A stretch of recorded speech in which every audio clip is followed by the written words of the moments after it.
This is Marco Reus. This is Shinji Kagawa. This is Nuri Shahin. Hello, this is Jadon Sancho. And you're listening to the Yellowwall podcast.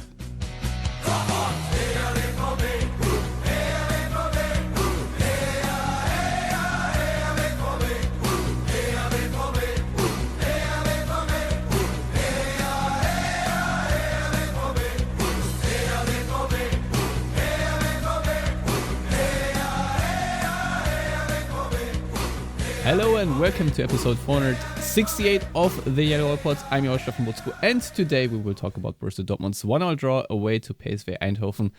And for that, I'm joined by Abel Meszaros. Abel, a long-time co-host of the Yellowwallpod. I'm glad to have you back. It's been a while. How are you doing? Yeah. Thanks for reaching out. I always enjoy coming back. It's nice to talk to you again. We sometimes talk, but yeah, it's good to also do it on a podcast. And I don't know, no better time to do it when there's a PSV Champions League game against our good friend Peter Bosz. I know. It was a intriguing game in many ways, but I must say I've been a little bit disappointed by PSV. I thought that they would dominate Dortmund even better, especially their pressing would be giving Dortmund a little bit more trouble. But overall, I thought Dortmund made it through the night quite in shape and have now very good chances to go through to the quarterfinals after the 1-1 draw. Obviously a very controversial penalty call that did help PSV, but aber overall, though, bigger picture, all the words I just said does hint that Dortmund are not doing too well on the football field. Why do you think that is currently, that Dortmund are really struggling to contain a side like PSV over 90 minutes? Yeah, I think I'm not even sure if there's like an intention necessarily. Like I got the overarching impression from that game was that like Dortmund were pretty happy to get like a draw, and I think even you can said tell something that the away goal rule is no longer enacted because Right. Dortmund were time wasting starting by the 70th minute, and there was zero urgency to even go for the winner. Yeah, I thought it was interesting what like Hummels and Emre Can. Like Emre Can was something talking about how they were hiding, which is somewhat ironic given he's the one saying it. But Hummels has also mentioned about how, like, I thought it was like a double meaning about how they you know, like they contain them, but with a little more organization and sort of precision and possession, they'll do well. Which I think I don't think he meant it that way, but I think it's like sort of there's an irony there. That's like that's also kind of the issue that they've had, is that I don't know like what this team's identity is in terms of what do they want to do with the ball, what do they, and I don't know what they want to do it, and how do they want to execute those things. Is this team like capable of having sort of that level of precision?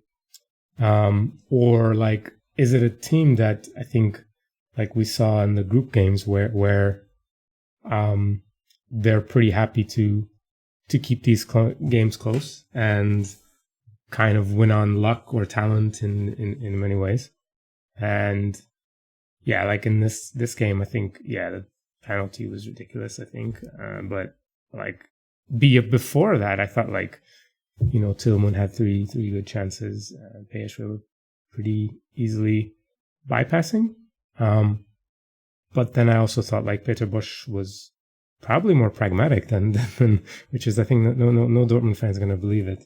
But I think he's somewhat, and I'm happy to talk to you about the approach. But I thought that was the general theme of the game of like, nobody seemed too unhappy with the draw with PSV, obviously pushing for a little more, but not at like all cost. That is true. I would say that for Peter Bosz side, that was very pragmatic because they did not allow themselves to be counterattacked to shreds. Now, maybe they would have if Dortmund's counterattacks were a little bit more precise than they were in this game, because there was a lot of sloppiness on top of it all.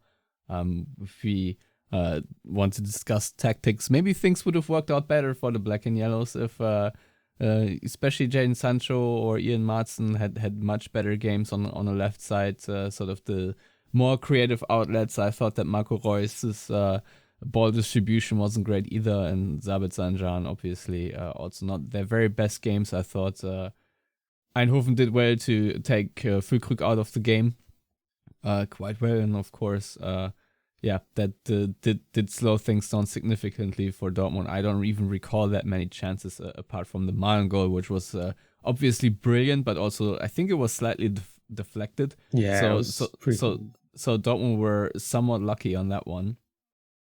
When you watch Dortmund these days, Abel, you just said no identity. It was funny, a funny comparison because PSV posted this video of son talking to his old father about the new PSV and their identity, and I was just thinking, well, if I was in the marketing department of Dortmund and tried to recreate this video, what would the son even have to tell his father what this team is all about? Because I would have no idea.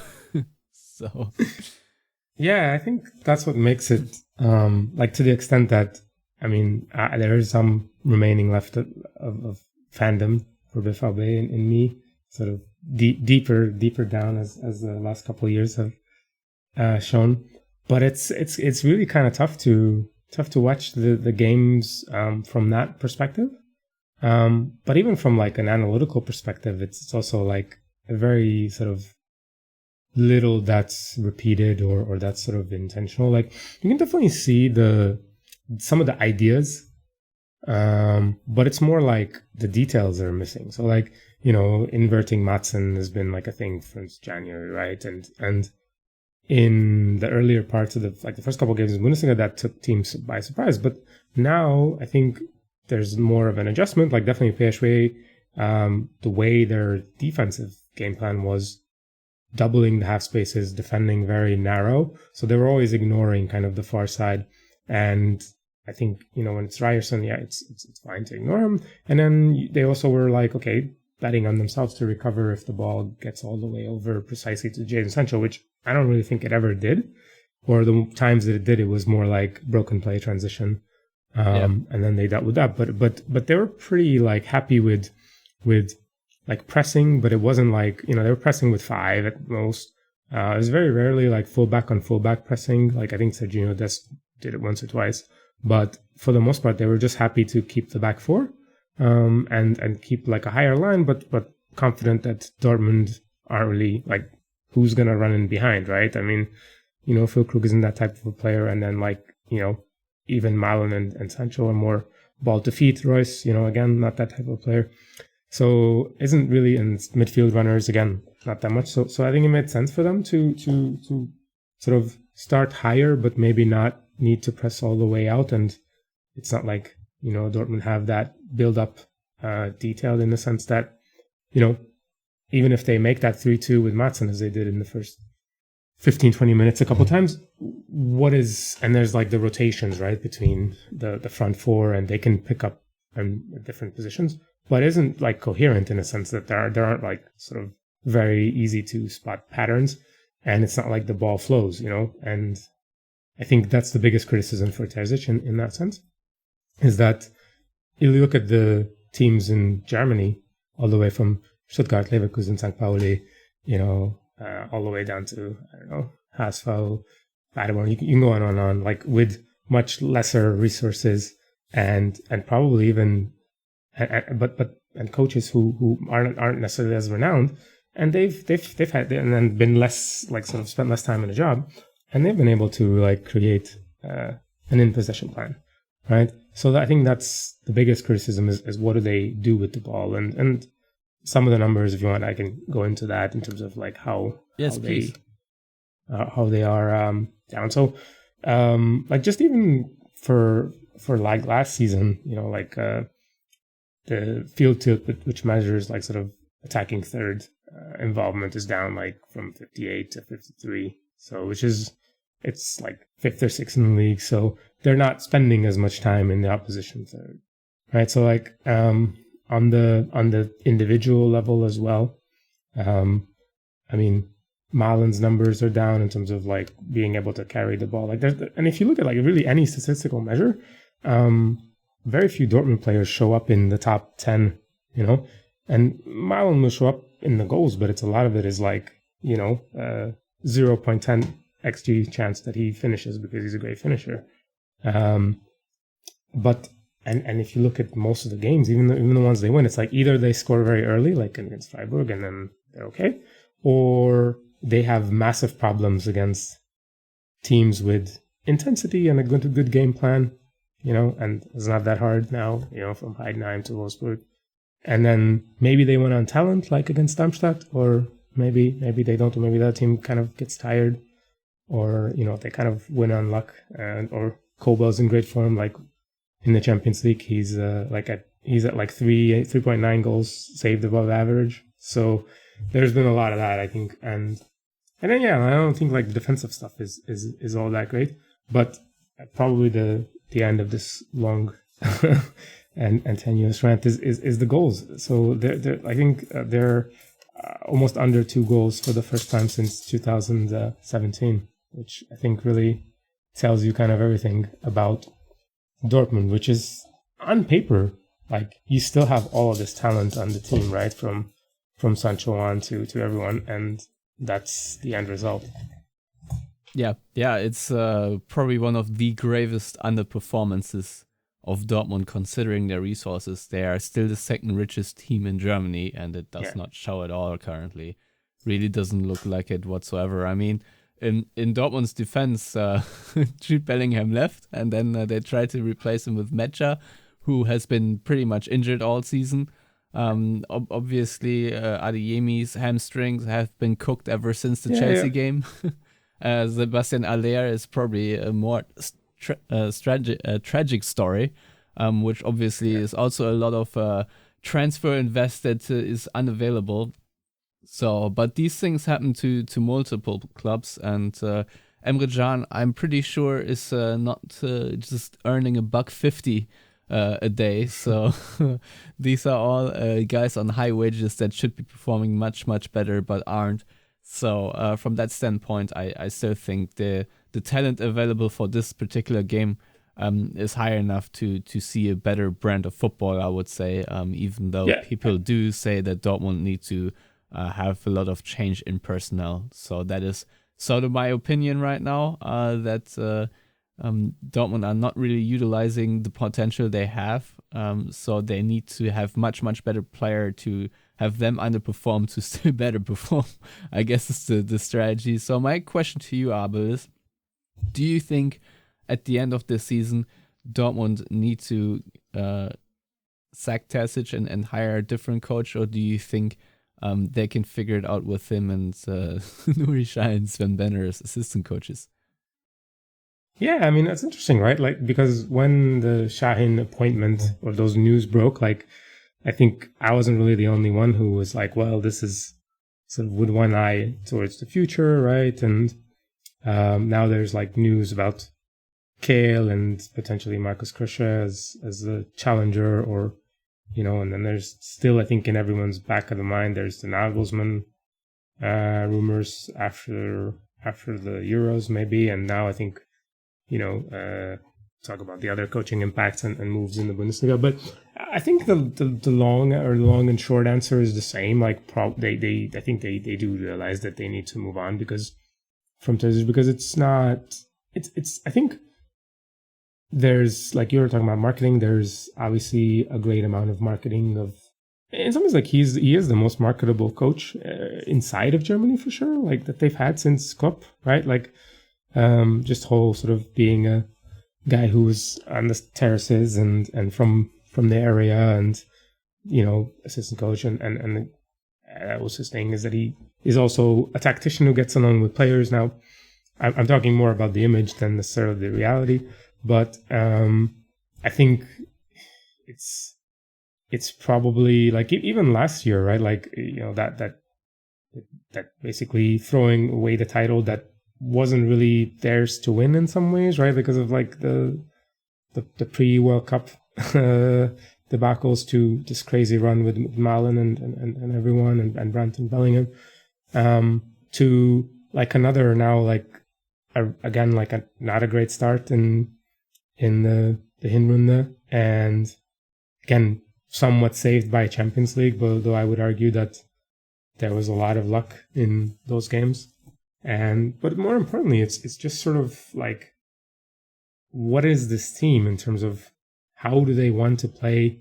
But I think even beyond that is like, what's Dortmund known for? You know, like, because it would be all these things like attractive football and 82,000 people and developing all these young talent that they can, you know, from whether it's sort of homegrown, like a Şahin, and now there's not really anyone like that, right? And there's also not like the Erling Haaland, Jude Bellingham, Jadon Sancho anymore, and you know, like ironically, there's Jadon Sancho right there. Well, yeah, but he's there on like on the Şahin deal, right? Where he went somewhere else and didn't do well, and now he's on like a kind of resurrecting his career kind of deal, which I think is smart from Dortmund's standpoint, but it's like there's not really an expectation that he's gonna stay, right? I mean, Dortmund do have Bynoe-Gittens and Duranville, who are not quite there yet, but you think that the talent level might be there for them to have a bigger breakthrough. And I mean, Adeyemi, if he wasn't injured every 5 minutes, I think could be a pretty big player too. He's just utilizing his pace. I'm with you on Bynoe-Gittens. Like he's got like amazing numbers, and like he's the best progressive carrier. He's the best at getting into the box for some of the data in the Bundesliga, and just why it was a real head scratcher when Marius Wolf came on after. Yeah, that's another one where and again I think that's just you understand it from it's a knockout in the Champions League, and I think Terzic tends to be risk averse in many of these situations. Yes. And I think that's certainly defensible in some ways, but as like sort of a fan and sort of it's kind of disappointing in the sense that, because it's like I wanted to mention this about PSV as well, is that like I watched them a little bit for something else, and like it's amazing that this team won 16 games in a row in Eredivisie, because if you look at like who the players are, it's like basically, you know, Luc de Jong, who I think everyone's familiar with, and then a lot of guys who are kind of returning, like a Serginho Dest or Lozano, who, you know, didn't really do that well as well, or like young guys like Bakayoko, who's probably the biggest kind of upcoming star, but he was sort of not healthy completely, like he was sick before the game, and he's getting so much out of these, you know, like, you know, I mean, Andre Ramalho is still prominently involved, although he didn't play this game, but like it's I think it's more down to Peter Bosz as a coach, as like getting this much out of this squad. And then you look at Dortmund and you say, okay, well, we've got Julian Brandt, who I think still, okay, inconsistencies of course, but you know, many people would love to have Bynoe-Gittens as well. And then, okay, there's still injuries, but even with the injuries, like still there's a Mukoko, like there's still Zule is there. Like it's just, I'm just talking about like the bench players as well. It's pretty insane. Like I don't think I'm too sympathetic towards the squad isn't good enough, which is always the number one excuse.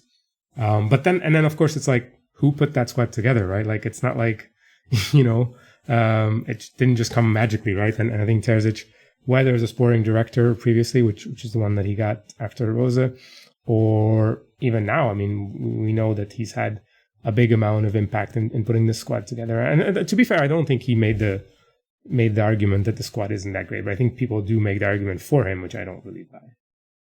No, for sure. I mean, I would do make the argument, especially for the number 8 position. Because I do not believe that Emre Can or Özcan or Sabitzer, for that matter, are really great connectors between defense and attack, and I think there could be players that do better. It's funny, I was just thinking about how Mo Dahoud in these days would probably be really big help for Dortmund, just because of his ability to play a vertical ball, and considering Dortmund don't always want to hold on to the ball for long, but have sometimes like these panicky phases in their games where they win possession and then try to play as vertically and as quickly forward as possible, but it instantly breaks down because they just don't have the players who who are quick thinkers, if you will, to really utilize the time and space that they do win with the turnover they force. So that's somewhat tragic how many attacks have petered out for Dortmund and how many times they then are not in a very advantaged position as they once again give the ball away. So it's been very chaotic just because Dortmund lacked the precision and especially the speed. I think this is something that I really realized in this game, how long it takes for players to make a pass when they're on a counterattack, how long it takes for them to make a switch of play and all these kind of things. Everyone is holding on to the ball way too long because everyone, I feel like, needs to scan the area first and see what's going on, because there, and here comes my favorite word, are very few automatisms. and so it always feels like, okay, I need to step on the ball, I have to look around who is where, and instead of just knowing, okay, there is a run into that particular space where I can just pass the ball into, that is something that has been completely lacking, and I feel like it's something in professional football that is utilized a lot. So you can see it with good teams when the ball is played into space and there is no one home, the ball just runs out of play, but at least it shows that there's a certain scheme in place. Leverkusen have these situations every now and then where Frimpong isn't where he's supposed to be, and then the ball just runs out of play. For Dortmund, that happens very, very few times. If anything, if the ball runs out of play, it's just because they've over or under hit the pass by a couple of meters. But I hear you. There is a lot of quality in this team, which is why they still do win a lot of games. Considering how poor they play right now. But I do agree with you. I think Terzić's days should be counted. Whether they are is an entirely different story. But Abel, if they were, who do you think should take over from him next summer? Yeah, I mean, I think like the stuff that you mentioned, right? Like the automatisms and a lack of progression, right? Like that's almost always the coaching staff, because if the players are thinking on the pitch in terms of like where's the next pass going, that probably means that this isn't really like deep drilled into in terms of details, and you do see. I mean, you mentioned Dahoud, and I mean, I think the Serie teams, which I think that's been a huge trend in football recently, is this patterned build up, which obviously there's a lot of basically like manufacturing transitions and a lot of choices that are available. There is some element of freedom, but then there's a lot of it which is really well rehearsed, and you see this trickle down to the Bundesliga to Sebastian Hoeneß, right, in Stuttgart, who have taken many of these elements. Fabian Hürzeler at St. Pauli as well. So I'm mentioning just those coaches as ones who are definitely like available and would be candidates. I think obviously Nagelsmann was mentioned even before. I think that would make sense as well. Especially he has quite a lot to, I don't want to say prove, but like there's a motivation factor probably for him as well after the years, and depending on how that goes, of course. But then again, if that goes too well for Germany, then he might not be available for that. So, but I do think that somebody like Sebastian Hoeneß, although he's, I would say, pretty big candidate for the Bayern job, for obvious reasons that I think everyone knows. Hürzeler, who I think still hasn't renewed the contract in St. Pauli, and I've written quite a bit on them this season, and it's really, really one of the most fun teams to watch in football.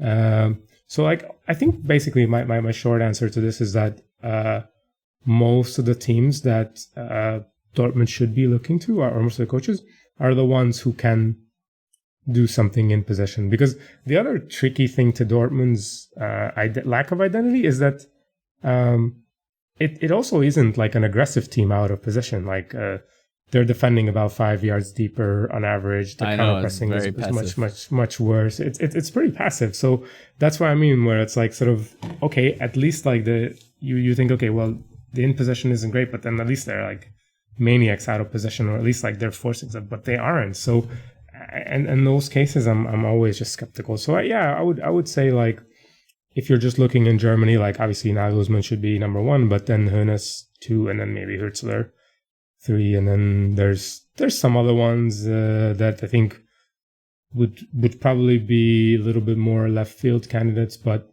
I think these 3 certainly at least like put them in the category of viable and if not even like desirable. Yeah. All good shouts. Obviously, I personally don't like Nagelsmann just from a personality standpoint. I'm not sure if that would be the very best fit. To be honest, because I don't think he chimes well with Dortmund fans overall. But I do believe he would have the advantage of probably playing a better brand of football, and then a lot of things are forgiven. I just don't know for the long term if him and Dortmund are really on a level, because it harmonizes or not in different ways, but certainly right now I think I would actually take Nagelsmann over the football that I have to watch on a bi-weekly basis. So sad times. But a little outlook to the reverse fixture. Obviously Schlotterbeck will be out because he has been booked and will be suspended for that game. But if there's one thing evident, I think the gap in individual quality is actually quite big, and Dortmund did, at least in that regard, really play well against PSV, who did really struggle, especially also physically. At the end of the game, PSV were really, really tired as well. So I do believe that if this game is played in the Westfalenstadion, where Dortmund do play with a bit more, say, ambition, then I do actually believe that they will probably make it out of this tie. What are your thoughts? Yeah, that's like the reasonable assumption. And I mean, I think like having watched Eredivisie quite a bit, like last couple of months, like you definitely notice like the differences in terms of quality and intensity, and certainly even like the last few years of Eredivisie, like just since I guess Ajax have been bad, but and it's just and then PSV as well. Like I think it must be really difficult for them to go from that to like the Champions League and then do well there, and just in terms of their squad is like 21, 22-year-olds who probably aren't used to it, or like a 33-year-old who can maybe only do 60 minutes of intensity. And then Bush has, to his credit, he's always demanded that, and I do think he's managed it pretty well. But yeah, I think losing Schlotterbeck is obviously bad for the build-up, because his sort of diagonal balls, which aren't really utilized, like I think one of the things is like he's not nearly like the Freiburg Schlotterbeck who's taking these chances, or he almost like looks timid in many ways. It's like it's sort of coached out of him where he's like, and it's probably the mistakes. Like it's not as like dramatic as like Upamecano, but you definitely see the confidence like sort of almost sucked out of him. And then the bigger issue with that is that Hummels has just dropped off so much with the ball. Like obviously he's still making all these like important tackles and box defending and all that stuff. Like the instincts are still there, but with the ball, he just never takes any chances. Like he's not just playing quickly. Like there's so many of these instances where, the free player is there and he's just like not willing to take that risk. And we don't know with Zule anymore, really. I mean, he's just kind of, I would say he's the lost man on the team, but then there's Ben Sebaini. So like, he's probably even more lost than him. So, But again, like you still could play him Rechan. Like I think that probably would also be a reasonable thing to just play him, since you're kind of playing with the back three anyway, and then just play like a Brandt as one of the two, or I don't know, like just someone a little bit. Like, I thought Sabitzer did well in this game overall, because of like he's having a really good stint right now. Yeah, and he's important, but it's like I think that's also a sign where like if he's like the sort of most consistent midfielder, that's probably, when Sabitzer leads your shot creating actions, it's not going well. yeah, and then even this game, like I think it was like Malen had I think 5 shots out of the 8, and as you mentioned, so probably I would just play. I don't think Brandt is in great form, obviously, but I would always play him over Royce in terms of just the guy who's able to break pressure, like particularly in this game, because I think that's the thing with Royce now is that he's limited to kind of combinations and counterattacks, and I just don't think like you're getting counterattacks because the build-up isn't that as great anymore. And I guess the fullback issues are somewhat solved with Ryerson coming back and Matson, so that's good. Like it's you're not running Meunier out there anymore. And, well, the hopes are, and obviously this is Dortmund, so you have to take it with a massive grain of salt, given this game is on March 13. Right. That by then Adeyemi and Aller will be back. And but you don't know who else in the meantime will pick up an injury, so we'll see. I mean Dortmund play Hoffenheim next at home, and then they have 2 away games against Union Berlin and Werder Bremen. So it's going to be a bit more choppy before the business end of the season really starts, because after Eindhoven you play Frankfurt, there's a crazy schedule. Stuttgart. So these are the games, especially like Bayern, right? So dropping points against Heidenheim and Wolfsburg really hurts you, because the schedule really does pick up toward the final stages of the season. I don't really feel like I need to preview Hoffenheim in detail, because what's the point? I'd rather talk a little bit more Champions League. So, Abel, this was fun. The one win in the 15 league games isn't really doing it for you.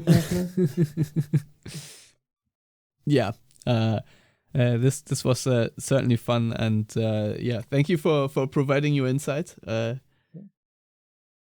really can't wait to see if any coaches on your short list are being presented next summer or not. Yeah, well, it sounds like an invitation for me to come back in the summer to discuss one. I mean, I guess it had then I mean, there's probably other candidates out there, and I do think that I think Terzic is probably the kind of coach who like sort of club servant, right? In the positive connotation of this term, is that who would probably step aside or like go to a different position, or just see that it's like, well, he's done sort of everything he could, and now it's probably time to kind of start a new thing, because it's like, I think that really the ceiling of this club and the reality, or the ceiling of this club is higher, right? But the reality of this club is that they're like Champions League club, but it's like 4th or 5th, which I guess like 5th place is probably going to get a Champions League spot now, right? Given the coefficient rankings. So, but that's where they are, right? And I just, like, if you look at the top 3, you just don't even, just don't see them. Like, it's not on the sort of same level, right? Even as a Stuttgart, which sounded crazy, like even, I don't know, 6 months ago, right? But that's the reality. And there's no way, like, leadership and the board is, one thing we know is that they're not going to like be satisfied with that, right? So, as much as loyalty they might have, they also are smart enough and pragmatic enough to see, okay, well, this needs to change, right? Yeah, definitely. Let's hope you're right about that. Anyway, Abel, if you have any projects or anything to promote, be my guest. I think, I do, but I don't think it's anything that's really like Dortmund related. It doesn't have to be Dortmund related. Well, I just did the Tifo football podcast on Xabi Alonso going to Liverpool potentially, and how that would go, and that's something that came out, I think. I think that's interesting in the sense that he's not going to Bayern. Yeah. Because I think for Dortmund it would be disastrous if Xabi Alonso goes to Bayern.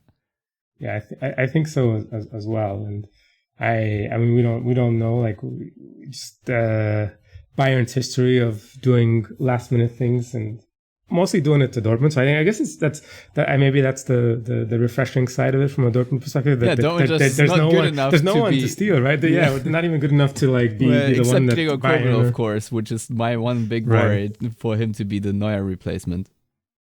Yeah, that's interesting. Yeah, I don't know. Yeah, we'll see what happens with Nubel, who's had a nice season, but yeah, he's.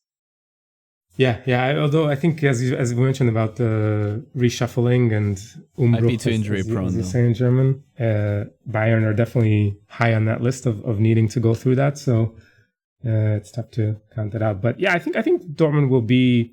I think they'll somehow benefit. I think from this in a twisted way, right? Because if just in the way that Nagelsmann might become available after the Euros, right? And especially if it doesn't go well, right? Then it's probably even bigger chance. Like, because if it goes well, then it's likely like someone in the Premier League could go for him, like a Chelsea or something, but or Barcelona or something. But I don't know. But then if we think about it from that perspective, so there could be some ramifications. But yeah, I just think it's Dortmund are in this weird place where like almost no one's really talking about them, and that's only their own making, right? Like they've kind of put themselves in this situation, right? Unfortunately.